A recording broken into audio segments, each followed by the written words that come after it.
नमस्कार, न्यूज 24 बिहार झारखंड का खास शो किस्सा बिहार का देख रहे हैं आप। मैं हूं आपके साथ सबा शाहिद शेख। आज किस्सा बिहार का में बात करेंगे बिहार के लॉ एंड ऑर्डर को लेकर, क्योंकि जिस तरह से लगातार बिहार के कानून व्यवस्था पर सवाल उठ रहे हैं, जो बीते दिनों में जो हत्याएं हुई है, यहाँ तक कि 24 घंटे में 9 हत्याएं हो गई बिहार में, 9 आपराधिक घटना सामने आई। हालांकि इन सब के बाद सवाल उठना लाजमी है। विपक्ष इस पर बयानबाजियां भी कर रहा है और जिस तरह से सत्ता पक्ष बार बार जंगल राज की बात कहता था, अब विपक्ष इसे महाजंगल राज बता रहा है, या फिर जंगल राज रिटर्न्स भी कह सकते हैं। तो चलिए इन्हीं तमाम बातों पर आज विस्तार से चर्चा करेंगे कि आखिर बिहार में कानून व्यवस्था की हालत बद से बदतर क्यों होती जा रही है। चर्चा की शुरुआत करते हैं। चर्चा के लिए हमारे साथ मौजूद है हमारे वरिष्ठ सहयोगी विजय शंकर जी। बहुत बहुत स्वागत है आपका। पहला सवाल तो यही है कि जिस तरह से बार बार लॉ एंड ऑर्डर को लेकर सवाल उठाया जाता है, सत्ता पक्ष की तरफ से जंगल राज की याद दिलाई जाती थी, अब विपक्ष की बात करें तो विपक्ष इसे महाजंगल राज बता रहा है या जंगल राज रिटर्न्स बता रहा है। किस तरह से देखते हैं, आखिर कौन सा राज चल रहा है बिहार में? देखिए सबा पिछले 24 घंटे में 9 हत्याएं होती हैं बिहार में, और इसे विपक्ष जो है वो अपने तरीके से पेश कर रहा है। ये सच है कि किसी भी राज्य में 24 घंटे में 9 हत्याएं, और जिस तरह से पूर्णिया में 5 लोगों की हत्या कर दी गई बेरहमी के साथ, तो ये एक गंभीर चीज़ है। कारोबारी की हत्या होना, तो ये एक बहुत ही गंभीर स्थिति है। विपक्ष खास करके चुनाव का जब मौसम हो तो उसमें विपक्ष को मौका तो मिल ही जाता है। और बिहार में आपको पता ही होगा कि जो गृह मंत्रालय है वो मुख्यमंत्री के पास ही है। तो कहीं ना कहीं अब सवाल उठता है कि आज की तारीख में जो लॉ एंड ऑर्डर की जो स्थिति बनी है, इसकी तुलना जो 90 के दशक के जंगल राज से की जा रही है वो कितनी सही है, उसे कैसे देखा जाना चाहिए। मुझे लग रहा है कि सवाल आप ये पूछना चाह रहे थे।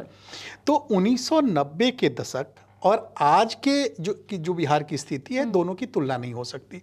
और तुलना इसलिए नहीं हो सकती कि आंकड़ों के जरिए विश्लेषण कई बार वो जिसको कहते हैं ना बहुत हद तक जायज़ नहीं होता है, क्योंकि बहुत से सामाजिक ताने बाने में चीज़ें ऐसी होती है कि बहुत से केस रजिस्टर्ड नहीं होते हैं। ठीक है, ये सच है कि जो 1990 के दशक में जो चीज़ें हुई वो भी अलग तरह से थी, और आज जो हो रही हैं इसमें कहीं ना कहीं कुछ ना कुछ हद तक स्थिति ये है कि पुलिस का इकबाल कम हुआ है, और या कहें कि कहीं ना कहीं ऐसी स्थिति है बनी है जिसमें अपराधियों को लगता है कि आराम से हम कुछ भी करेंगे, हमें कोई रोकने वाला नहीं है, या पुलिस लचर रुख अपनाएगी।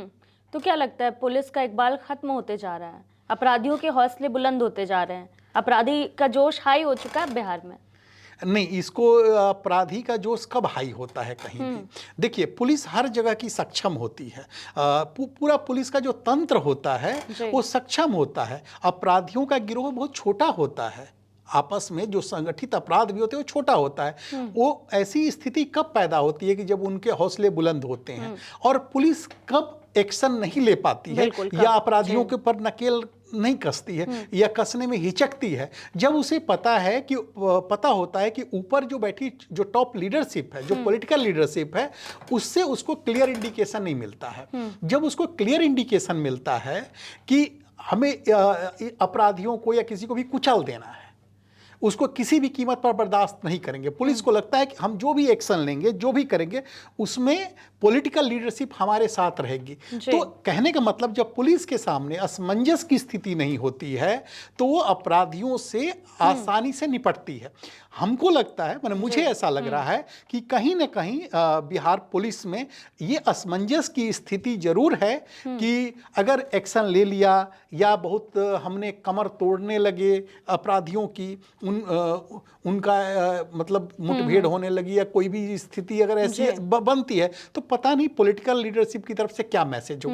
तो पुलिस को जब भी क्लियर मैसेज हो कि हमें अपराध को मिटाना है, अपराधियों को मिटाना है, तो वहां पर पुलिस सक्षम होती है। अगर देखा जाए, अभी आज की तारीख में तेजस्वी यादव जो बात कर रहे थे, हम लोग तो कह रहे थे ना कि बिहार में जंगल राज की बात करने वाले आज कहाँ हैं, पूछ रहे हैं जी। अब बिल्कुल, बीजेपी क्या और अंतर है फिर हाँ, पहले के दौर में और अब के दौर में? देखिए, ये आपने बहुत बढ़िया सवाल पूछा कि पहले के दौर में और अब के दौर में क्या अंतर है। तो जिस दौर की बात की जा रही है 90, हम लोग उस वक्त बिहार में ही थे, जी 85 to 95। और जंगल राज कहाँ से आया, जी, इसको भी समझना थोड़ा सा बिल्कुल, जरूरी है। बताइए जी। देखिए, जिस स्थिति में लालू प्रसाद यादव ने बिहार में सत्ता संभाली थी, उस वक्त की परिस्थितियां थोड़ी अलग तरह की थी। ठीक है, खजाना खाली था, लालू प्रसाद भी अलग अलग तरीके से चीज़ें आगे बढ़ रहे थे, कोई इंडस्ट्री वगैरह नहीं थी, चीज़ें नहीं थी। उस बीच उसमें एक ऐसा इकोसिस्टम बना जिसमें जगह जगह ये कहें जिलेवार एक तरह से संगठित अपराध धीरे धीरे बढ़ने लगा। लेकिन ऐसा नहीं कह सकते कि इसकी वजह सिर्फ तत्कालीन सरकार थी। अब बात आता है कि जंगल राज शब्द कहाँ से आया, आखिर ये टर्म क्यों यूज होने लगा। तो इसकी बड़ी एक रोचक बात है। लालू प्रसाद यादव को जेल हुई। जब जेल उन्हें भेजा गया तो कमान संभाला उनकी पत्नी राबड़ी देवी ने। ये जहाँ तक मुझे याद है 97 की बात है। उस दौर में क्या हुआ कि चर्चा होने लगी, किसी ने PIL जो बिहार की स्थिति तत्कालिक स्थिति थी पटना वगैरह का, उससे लेकर के एक PIL हाई कोर्ट में गई। उस PIL की सुनवाई करते हुए हाई कोर्ट में ये सवाल पूछा गया। उस वक्त चीफ सेक्रेटरी भी थे, दूसरे लोग भी थे जो बड़े अफसर थे, तंत्र थे। वहां पे पूछा गया कि क्या जंगल राज है। तो जब ये जंगल राज शब्द उस वक्त वहां निकला, ये कहीं रिकॉर्ड में शायद नहीं है, लेकिन जंगल राज शब्द पूछा गया तो मीडिया में भी खबर आई, चीजें भी आई। अब क्या था कि उस वक्त जो ओपोजिशन में जो लोग लीडर थे, जो बीजेपी के ही थे, मुखर थे, सुशील कुमार मोदी बहुत ही मुखर होके बात कह रहे थे, रख रहे थे।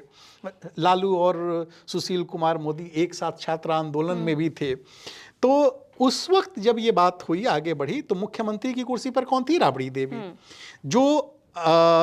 जो बात अपनी मजबूती से रख रहा था वो कौन थे? लालू यादव। लालू यादव जेल में थे।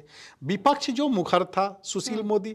अब जंगल राज शब्द को पूरी एक कहते हैं ना, वो प्रचार मिल गया, वो नैरेटिव का पार्ट बन गया, अखबारों में भी एक अलग टाइप का लगा। तो जंगल राज यहाँ से वो शब्द आ गया। आंकड़ों से इतर, जब आंकड़ों से इतर जब कहते हैं तो बाद में आगे लगा। और राबड़ी देवी, सबसे बड़ी चीज़ है कि राबड़ी देवी तो घर गृहस्थी से निकल के मुख्यमंत्री की कुर्सी पर बैठी थी। वो शायद अपना बचाव नहीं कर पाई मुखर तरीके से, जिस तरह से वो चीज़ें उठी। तो जंगल राज शब्द इस्तेमाल होने लगा और आगे बढ़ने लगा। फिर जिसको कहते हैं ना ऑर्गेनाइज क्राइम धीरे धीरे बढ़ने लगी। ये माना जाने लगा कि जो ऑर्गेनाइज क्राइम बिहार में बढ़ रहा है उसे सत्ता का संरक्षण है। ठीक है, या सत्ता के इर्द गिर्द जो लोग हैं उन्हें कहीं ना कहीं उनसे संरक्षण मिल रहा है। तो एक ये स्थिति बनी। उसमें जैसे शहाबुद्दीन के बारे में लोग जानते हैं, और भी बहुत से नाम हैं, एक दो नाम नहीं, मेरे थोक के भाव नाम है, जो लोग उन दिनों चर्चा में थे, जेल में भी थे, तो जेल से भी क्या क्या होता था, ऐसी कई चीज़ें सामने आई। इस चीज को थोड़ा और उभार, जिसको कहते हैं ना जंगल राज का और थोड़ा विस्तृत रूप जिसको कहते हैं, जिसको मिला, वो था उसमें दो घटनाओं का मुझे लग रहा है कि ज़्यादा योगदान था। एक हुआ था शिल्पी मर्डर केस, और उसके बारे में बहुत सी चीज़ें लिखी गई हैं, किन लोगों के नाम आए, चर्चा हुई, बहुत सी चीज़ें लिखी गई। वो मिस पटना भी थी जहाँ तक मुझे दूसरी घटना हुई कि लालू प्रसाद जी की बेटी की शादी थी, और उस वक्त जो अखबारों में छपा कहा गया, वो ये कहा गया कि बहुत सी जो शोरूम से बगैर जो अनरजिस्टर्ड गाड़ियां मंगवा ली गई, कुर्सी उर्सी, ताकि मेहमानों को ये किया गया। अब कितनी वापस गई, क्या हुआ, नहीं हुआ, लेकिन उससे एक मैसेज जो गया कि वो गया कि कहीं कोई लॉ एंड ऑर्डर जैसी चीज़ बने नहीं है, नियम कायदे नहीं है, जो कह दें यही लोग चल रहा है। और डेफिनेटली इसमें जो लोग शामिल थे उनके बारे में भी किसी से कुछ छुपा नहीं है, जिनके नाम आए। तो उसके बाद फिर जो लालू के और करीबी थे, जो लालू के जो साले लोग थे, वो कहते हैं ना कि जब पावर आता है तो अलग अलग तरीके से, कभी प्लेटफॉर्म बदलवा दिया, जो खबरें उस दौर में आती थी, कभी कुछ हुआ। तो ये सारी चीज़ें मिलजुल कर एक जिसको कहते हैं ना बनाना, उसको मैंने पहले ही हाई कोर्ट तो कह चुका था 97 में ही कि जंगल राज है, तो वो और आगे बढ़ता बढ़ता तो एक ये चीज़ होती गई। फिर वो बहुत सी चीज़ें आती हैं, जब इस तरह की व्यवस्थाएं बनती हैं तो उसमें मैंने कहीं भी जब पालन पोषण या कुछ भी कहें, किसी से भी संरक्षण मिलता है तो उसमें जो समाज के जो असामाजिक तत्व होते हैं उसमें अपना रास्ता देखने लगते हैं। तो ये आगे बढ़ते बढ़ते आगे बढ़ा। अब सवाल है, आपने नीतीश का पूछा था कि नीतीश जी के अभी जो सुशासन के दौर में जो जंगल राज है, जो हत्याएं हैं, इसको कैसे देखा जाए। तो अब उस वक्त कितनी केस रजिस्टर्ड होते थे, नहीं होते थे, तब आबादी कम थी, उतना स्मार्टफोन चीजें नहीं थी, तो उससे तुलना आज के आंकड़ों के हिसाब से तो जायज नहीं है। लेकिन इतना जरूर कहा जा सकता है, जो मुझे लग रहा है कि आज की तारीख में ऐसा कहने वाले बहुत कम मिलेंगे या महसूस करूं जिनको ये लगता हो कि सत्ता के शीर्ष पर जो वहां आदमी बैठा है उसका ऑर्गेनाइज क्राइम में जो लोग इन्वॉल्व होते हैं वैसे किसी नेटवर्क से रिश्ता है या उसको कहीं भी स्टेट का संरक्षण प्राप्त है। तो ऐसी स्थिति वाली नहीं है कि जो ये मैंने कह लें कि मुख्यमंत्री हो या उसके आसपास के लोग। तो एक चीज ये है। दूसरी चीज ये जरूर स्थिति हो सकती है कि पुलिस के सामने डोलड्रम की स्थिति क्या करें क्या ना करें, पॉलिटिकल लीडरशिप उस पर क्या एक्शन लेगी, ये हो सकता है। लेकिन जो नीतीश कुमार की छवि है आज की तारीख में, उसमें संरक्षण जैसी स्थिति नहीं है। मैंने कि संरक्षण कहीं मिल रहा हो या उनके आसपास के लोगों ने, यहाँ एक दूसरे तरह की समस्या पैदा हो गई जो मुझे लग रहा है। जो पुलिस है, पुलिस के सामने जो मुख्य काम बन गया है वहां पे वो है कि शराबबंदी को लागू करवाना। शराब जो जगह जगह है, जो अवैध शराब की खेप पकड़ना।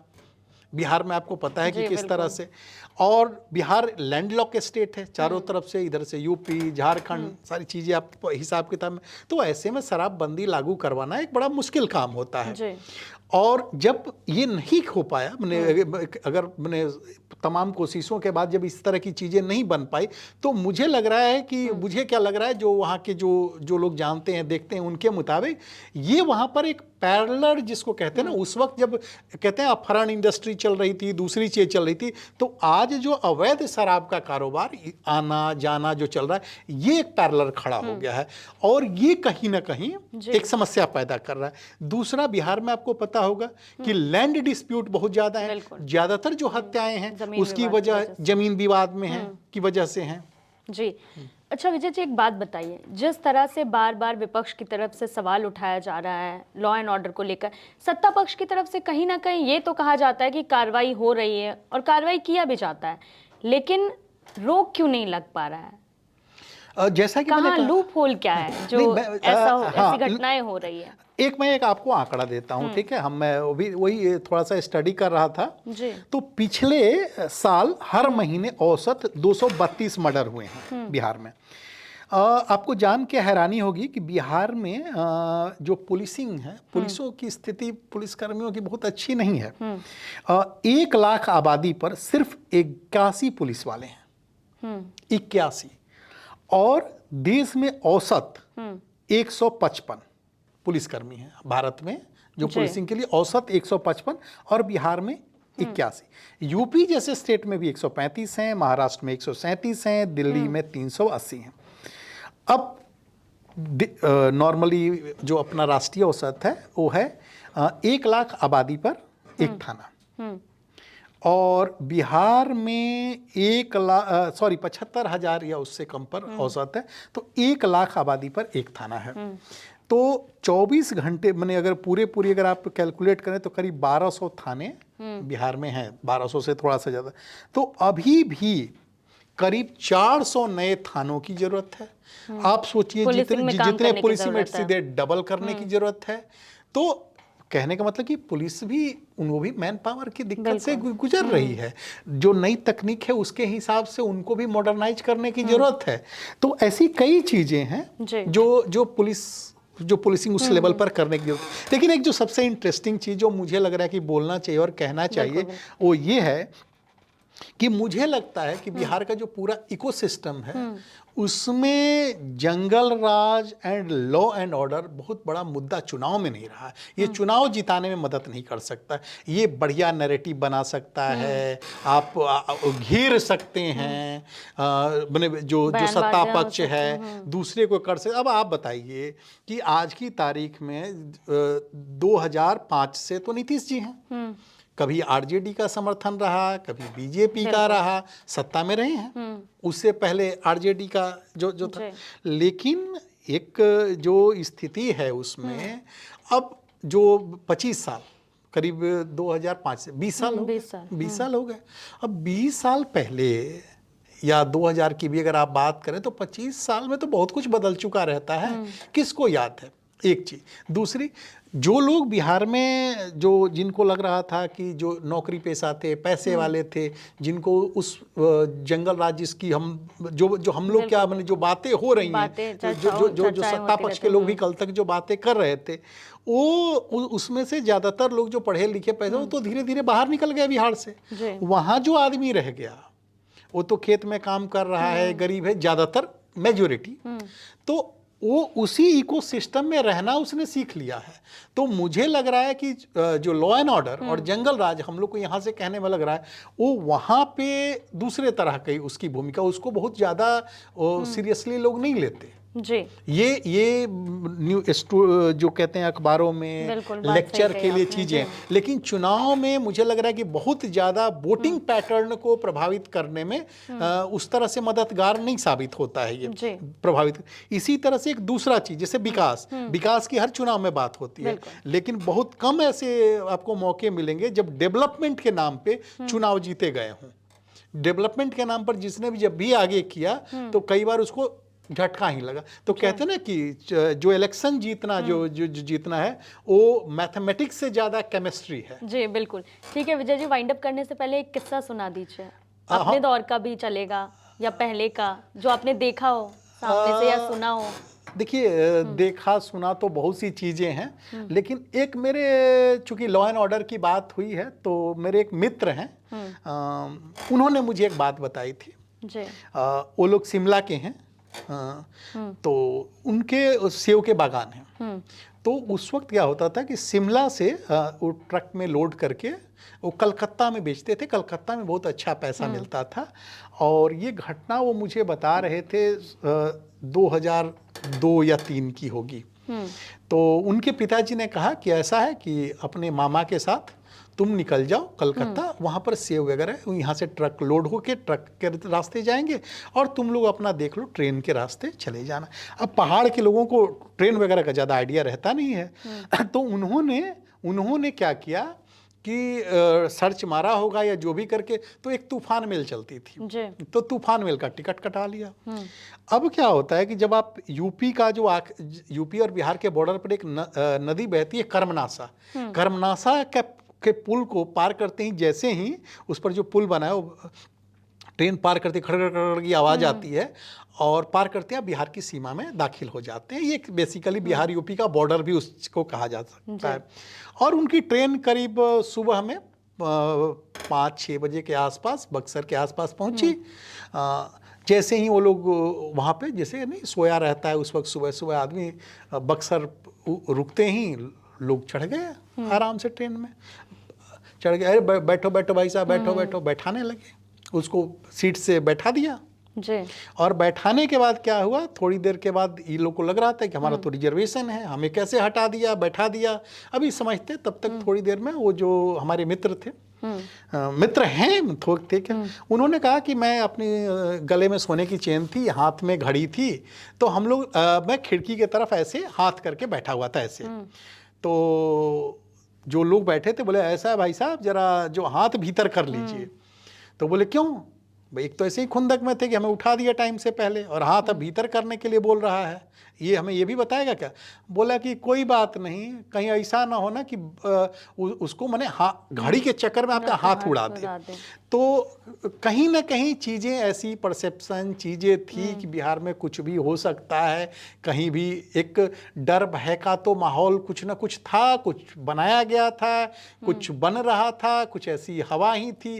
तो ऐसी कई कहानियां वो बिहार के फिजाओं में उन दिनों की है। लेकिन अब वही कहते हैं ना कि बीती बात हो गई। अब प्रेजेंट में आगे देखें कि जैसे बात कर रहे हैं ना, लोग कहते हैं बिहार फर्स्ट बिहारी फर्स्ट, तो ये चुनाव में इस पर बात कैसे नहीं होती कि बिहार फर्स्ट और बिहारी फर्स्ट को कैसे बनाए। ठीक है, ये बात चिराग कह रहे हैं, लेकिन ये बात तो बाहर रहने वाला भी जो बिहार से दूर 30 साल 35 साल 40 साल से है, उसके भी दिमाग में है कि जब इतना मेहनत करते हैं, सब कुछ करते हैं, तो भाई बिहार क्यों नहीं आगे बढ़ रहा है।